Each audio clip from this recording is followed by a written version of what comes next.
ایسا نہیں کرنا کہ ایک ٹاپک پکڑا، اس کی 5-7 لائنیں کی، ان کو لکھا، نوٹ کیا، رٹا لگا لیا پوائنٹ کو. ایسے نہیں کرنا. آپ نے ایک ٹاپک کو اچھے سے سمجھنا ہے. سمجھنا اتنا ہے کہ اگر آپ کو ریوائز کرنے کا موقع نہ بھی ملے تو آپ اس کو لکھ سکو، کیونکہ آپ کے پاس اس کی ایک نالج ہے اس ٹاپک کے بارے میں. نہ کہ آپ نے پوائنٹ رٹے ہوئے ہیں پھر دوسرے ٹاپک کے رٹے تو وہ آپس میں مکس ہو گئی، آپ کو لکھتے وقت آپ کو پتہ نہ چلے کہ اس میں کیا آنا ہے کیا نہیں. ہر ایک ٹاپک کو ایسا کریں جس طرح اسے کرنے کا حق ہے اس کا حق ادا کریں، کہ جب آپ کے پیپرز ہوں آپ کو کسی قسم کی کوئی پریشانی نہ ہو. تو ہم اپنے نیکسٹ پوائنٹ کی طرف چلتے ہیں. جو ہمارا نیکسٹ ہمارا پوائنٹ ہے وہ ہے قانون کی نظر میں اقلیتوں کے حقوق کیا ہیں. امام ابو یوسف رحمۃ اللہ علیہ اپنی شرح آفاق تصنیف کتاب الخراج میں لکھتے ہیں کہ عہد نبوی اور خلافت راشدہ میں تعزیرات اور دیوانی قانون دونوں میں مسلمان اور غیر مسلم اقلیت کا درجہ مساوی تھا. آپ صلی اللہ علیہ وآلہ وسلم کے عہد میں ایک دفعہ ایک مسلمان نے ایک غیر مسلم کو قتل کر دیا. آپ صلی اللہ علیہ وآلہ وسلم نے قصاص کے طور پر اس مسلمان کے قتل کیے جانے کا حکم دیا اور فرمایا غیر مسلموں کے حقوق کی حفاظت میرا سب سے اہم فرض ہے. ایک دوسری روایت کے مطابق حضرت علی رضی اللہ تعالیٰ عنہ نے فرمایا کہ اگر کسی مسلمان نے عیسائی کو قتل کیا تو مسلمان اس کے عوض قتل کیا جائے گا. یہ کتاب العام از امام شافعی میں ہے. امام ابو حنیفہ رحمۃ اللہ علیہ فرماتے ہیں یہودی، عیسائی اور مجوسی کی دیت آزاد مسلمان کی دیت کے برابر ہے، یعنی کہ اس کی عزت مسلمان کی عزت کے برابر ہے، اس کی جان مسلمان کی جان کے برابر ہے. اس کے علاوہ ایک دفعہ حضرت عمرو بن العاص رضی اللہ تعالیٰ عنہ والی مصر کے بیٹے نے ایک غیر مسلم کو ناحق سزا دی. خلیفہ وقت امیر المومنین حضرت عمر رضی اللہ تعالیٰ عنہ کے پاس جب یہ شکایت گئی تو انہوں نے سرعام گورنر مصر کے بیٹے کو اس غیر مسلم مصری سے سزا دلوائی اور ساتھ ہی فرمایا تم نے کب سے لوگوں کو اپنا غلام سمجھ لیا ہے، حالانکہ ان کی ماؤں نے ان لوگوں کو آزاد جنا تھا. یعنی کہ کوئی کسی کا غلام نہیں ہے. اسلام میں اس کی بے حد ممانعت ہے. نیکسٹ ہمارا جو پوائنٹ ہے وہ قانون کے نفاذ میں مساوات کا حق ہے. اسلامی ریاست میں تعزیرات میں ذمی اور مسلمان کا درجہ مساوی ہے. جرائم کی جو سزا مسلمان کو دی جائے گی وہی ذمی کو بھی دی جائے گی. ذمی کا مال مسلمان چرائے گا یا مسلمان کا مال ذمی چرائے گا، دونوں صورتوں میں سزا ایک ہی ہوگی. دیوانی قانون میں بھی ذمی اور مسلمان کے درمیان کامل مساوات ہے. اگر کوئی مسلمان ان کی شراب یا ان کی خنزیر کو بھی تلف کر دے تو اس پر بھی ضمان لازم آئے گا. ذمی کو زبان یا ہاتھ پاؤں سے تکلیف پہنچانا، اس کو گالی دینا، مار پیٹ کرنا یا اس کی غیبت کرنا اسی طرح ناجائز ہے جس طرح کہ یہ ساری چیزیں کسی مسلمان کے لیے لازم ہیں. اس سلسلے میں حکم ہے کہ غیر مسلم سے اذیت کو روکنا اسی طرح واجب ہے جس طرح مسلمان سے، اور اس کی غیبت کرنا بھی اسی طرح حرام ہے. اس کے بعد ہمارا نیکسٹ پوائنٹ ہے نجی زندگی اور شخصی رازداری کا حق. اب اگر آپ نجی زندگی سے مراد اگر گھریلو زندگی سمجھ رہے ہیں تو آپ بالکل صحیح سمجھ رہے ہیں. مملکت اسلامیہ میں ہر فرد کو نجی زندگی گزارنے کا حق ہے اور کوئی شخص بغیر اس کی اجازت اور رضامندی کے اس کے گھر میں داخل نہیں ہو سکتا ہے. اس لیے کہ ہر شخص کا مکان نجی اور پرائیویٹ معاملات کا مرکز اور اس کے بال بچوں کا رہنے کی ایک جگہ ہوتا ہے. اس حق پر دست درازی خود فرد کی شخصیت پر دست درازی یا کسی طرح کی کوئی بھی غفلت جائز نہیں. گھروں میں بغیر اجازت داخلے کی اللہ تعالیٰ نے قرآن پاک میں بھی ممانعت فرمائی ہے. اسلامی ریاست میں اقلیتوں کو بھی نجی زندگی اور شخصی رازداری کا حق اسی طرح حاصل ہے جس طرح کہ مسلمان کو. نیکسٹ ہے مذہبی آزادی کا حق. اسلام خدائے واحد کی بندگی کا حکم دیتا ہے اور اسی کی دعوت دیتا ہے، لیکن دوسرے مذاہب کے لوگوں پر اپنے عقائد بدلنے اور اسلام قبول کرنے کے لیے کسی قسم کا دباؤ نہیں ڈالتا اور نہ ہی کسی قسم کا جبر کرتا ہے. دعوت حق اور جبر بالکل الگ الگ حقیقتیں ہیں۔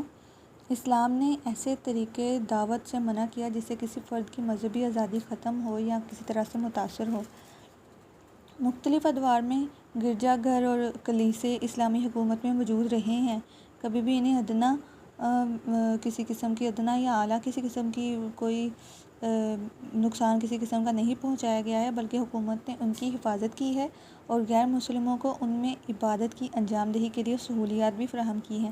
اقلیتوں کے شخصی معاملات بھی ان کی شریعت کے مطابق ہی ہوتے ہیں۔ اسلامی قانون اس پر نافذ نہیں کیا جاتا۔ جن افعال کی حرمت ان کے مذہب میں بھی ثابت ہے، ان سے تو ہر حال میں منع کیا گیا ہے، البتہ جو افعال ان کے ہاں جائز اور اسلام میں ممنوع ہیں انہیں وہ اپنی بستیوں میں آزادی کے ساتھ حاصل کر سکیں گے، اور خالص اسلامی آبادیوں میں حکومت اسلامیہ کو اختیار کرنا ہوگا کہ انہیں آزادی دے یا نہ دے، وہ ان کو اختیار ہوگا۔ نیکسٹ ہماری سلائیڈ میں آتا ہے پہلا پوائنٹ کہ مرتد کی سزا اور آزادی کا حق۔ آزادی عقیدہ جو ہے وہ مسلمان جو دائرہ اسلام سے خارج ہو جائے اس کا معاملہ اقلیتوں سے مختلف ہوگا۔ اگر مسلمان احکام اسلام کا پابند ہونے اور اس کی عقیدہ پر ایمان لانے کے بعد اس سے پلٹتا ہے تو وہ گویا مرتد کہلائے گا اور مملکت سے بغاوت کرے گا، اور موجب سزا ہے، یعنی کہ اس کو سزا ملے گی، اس لیے کہ وفائے عہد سے ملکی قانون سے بغاوت اور کسی قسم کی غداری جو ہے وہ بہت بڑا جرم ہے، اور اسی کی سزا وہ ریاست اس کو دے گی، یہاں تک کہ موت کے لیے بھی وہ تیار رہے۔ مرتد کی سزا اسی قسم کی ہوتی ہے۔ اس طرح جب کسی مرتد کو حاکم کے سامنے پیش کیا جائے تو وہ اپنے جو ہے وہ مرتد پن کا انکار کرتے ہوئے کہے کہ میں گواہی دیتا ہوں کہ اللہ کے سوا کوئی معبود نہیں اور محمد صلی اللہ علیہ وسلم اللہ کے رسول ہیں، تو اس کی یہ توبہ تصور کی جائے اور اسے سزا نہیں دی جائے گی۔ نیکسٹ ہمارا پوائنٹ ہے اقتصادی اور معاشی آزادی کا حق۔ غیر مسلم پر اسلامی حکومت میں کسب معاش کے سلسلہ میں کسی قسم کی پابندی عائد نہیں ہوتی ہے۔ وہ ہر کاروبار کر سکتا ہے جو مسلمان کرتے ہوئے اپنی زندگی کی ضروریات پوری کرتے ہیں۔ وہ جس طرح مسلمانوں کے لیے ممنوع ہوگا حرام کام کرنا، ناجائز کام کرنا، اسی طرح اقلیتوں کے لیے بھی ممنوع ہوگا۔ مثلا سود کا کاروبار جو بالآخر پوری سوسائٹی کے لیے ہلاکت کا باعث بن سکتا ہے، اس لیے اس سے منع کیا گیا ہے۔ رسول صلی اللہ علیہ وسلم نے اہل نجران کو خط لکھا، سود چھوڑ دیا کرو، اللہ اور اس کے رسول سے جنگ کے لیے تیار ہو جاؤ، وہ لوگ کہ جو سود کا پیچھا نہیں چھوڑتے ہیں۔ یہ احکام القرآن میں اس کے بارے میں ساری تفصیل ہے۔ اللہ تعالیٰ نے ان ضمنی اور مسلمانوں کے درمیان سود کی ممانعت کو برابر قرار دیا ہے۔ یہ قرآن پاک کی آیت ہے۔ احکام القرآن میں یہ اس طرح سے لکھی گئی ہے۔ پیشوں کے اعتبار سے کہ وہ کوئی بھی پیشہ اختیار کر سکتے ہیں جس سے کہ ان کی ضروریات زندگی جو ہے وہ پوری ہو سکیں۔ اس کے علاوہ اگر وہ ناجائز کام کی طرف جائیں گے تو ان کے لیے بھی وہی سزا ہے جو کہ مسلمانوں کے لیے ہے۔ اجتماعی کفالت میں اقلیتوں کا حق کیا ہے؟ جس طرح اسلامی بیت المال کسی مسلمان کے معذور ہو جانے یا عمر رسیدگی اور غربت کے محتاج ہونے پر کفالت کی ذمہ داری لیتا ہے، اسی طرح اسلامی بیت المال پر ایک غیر مسلم کے معذور ہونے یا عاجز ہونے کی صورت میں اس کی کفالت لازمی ہے۔ کتاب الاموال میں ابو عبید نے حضرت سعید بن المسیب رضی اللہ تعالیٰ عنہ سے ایک روایت نقل کی ہے کہ رسول اللہ صلی اللہ علیہ وسلم نے یہودیوں کے ایک گھرانہ کو صدقہ دیا اور وہ انہیں دیا جاتا رہا، پھر اس کے بعد بھی وہ جاری رہا، یعنی کہ اس طرح سے ان کی کفالت سب کے لیے لازم ہو گئی۔ اس کے بعد ہمارا نیکسٹ پوائنٹ ہے روزگار کی آزادی کا حق۔ اسلام میں ہر جائز ذریعہ روزگار کو مستحق قرار دیا گیا ہے، یعنی کہ وہ ٹھیک ہے، اسلام میں درست ہے۔ حدیث مبارکہ ہے، کوئی بھی اپنے ہاتھ کی کمائی سے بہتر اور کوئی کھانا نہیں کھا سکتا، اور اللہ کے نبی داؤد علیہ السلام اپنے ہاتھ کی کمائی کھاتے تھے۔ یہ بخاری کی حدیث نمبر 1969 ہے، یعنی کہ محنت کرنے والے کو اللہ تعالیٰ اور اس کے رسول بہت پسند کرتے ہیں۔ اسلامی مملکت میں اقلیتوں سمیت ہر فرد کو یہ حق حاصل ہے کہ تجارت، صنعت اور زراعت غرض یہ کہ جو کوئی بھی کام جو وہ کرنا چاہے بشرط ان چیزوں کے قریب نہ جائے جنہیں شریعت نے حرام قرار دے دیا ہے، جیسے کہ سود کے معاملات اور کسی کے ساتھ جھوٹ بول کر یا دغا بازی سے اپنی ہی تجارت کو بہتر کرنا اور دوسروں کو نقصان پہنچانا، یہ اسلامی شریعت میں ناجائز ہے۔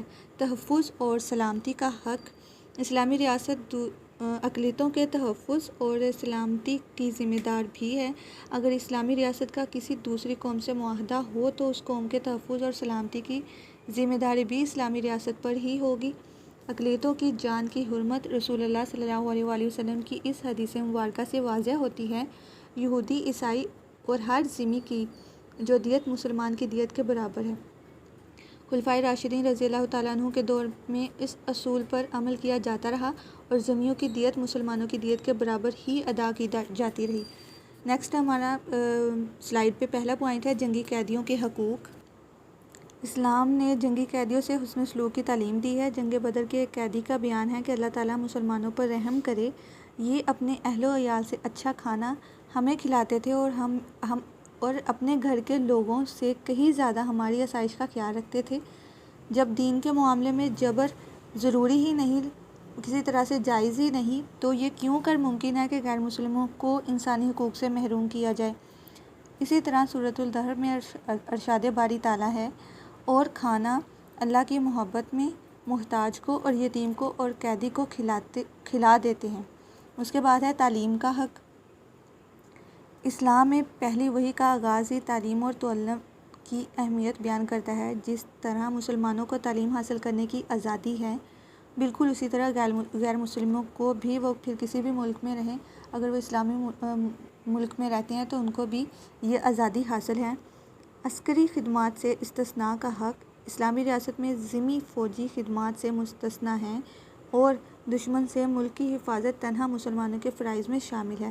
چونکہ ان سے جزیہ اسی حفاظت کے معاوضہ میں وصول کیا جاتا ہے، اس لیے اسلام نہ تو ان کو فوجی خدمات کی تکلیف دینا جائز سمجھتا ہے اور نہ ان کی حفاظت سے عاجز ہونے کی صورت میں جزیہ وصول کرنا، دونوں طرح سے اسلام جائز نہیں سمجھتا ہے۔ لاسٹ پہ ہم بات کریں گے حاصل کلام کی۔